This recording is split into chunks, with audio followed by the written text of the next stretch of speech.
Taas nga kalibre sa armas mga katropa nasakmit sa militar sa Agusan o Surigao del Sur.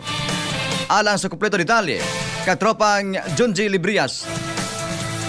XFM Report. Isip kabahin sa nagpadayong security operation human sa baguhay lang nga deklarasyon sa Stable Internal Peace and Security sa Caraga Region. Malampusong na-recover sa mga trupa sa 4th Infantry Diamond Division ang 7 ka mga tag-as nga kalibres armas atol sa managlahing focus military operation ning bulan sa Hulyo tuig 2026 pinaagi sa hiniusang pagpaningkamot sa 3rd Special Force Battalion ubos sa 401st Infantry Brigade og sa 67th Infantry Battalion og 10th Infantry Division unom ka mga tag-as ga kalibres armas ang nakubkob didto sa barangay Kulambugan, lungsod sa Sibagat, Agusan del Sur. Sumala sa report kini nga kalampusan nagagikan sa gihatag nga impormasyon sa mga kanhi rebelde nga mibalak sa Sabakan Subalaod. Lakip sa mga nakuha nga mga armas mao ang duha ka mga M16 rifle, duha ka AK-47 rifle og M1 grenade rifle. Lakip na ang usa ka homemade shotgun. Sa laing bahin ang trupa usab sa 3rd Special Force Battalion kauban ang 36th Infantry Battalion og ang Philippine National Police nakadiskubre usab og taguanan sa armas didto sa may barangay Maitom, Tandag City, Surigao del Sur. Na-recover sa maong dapit ang usa ka M16 rifle, duha ka anti-personnel improvised explosive devices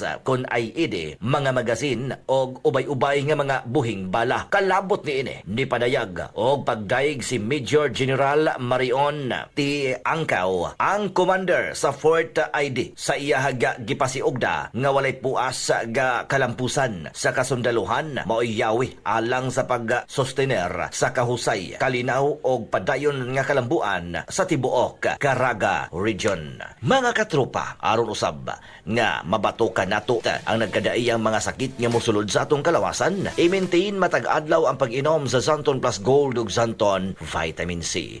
Alang sa nagkahiusang Pilipino para sa Pilipinas, Junji Librias, XFM News. Vision X Plus. Mapalit sa mga butika.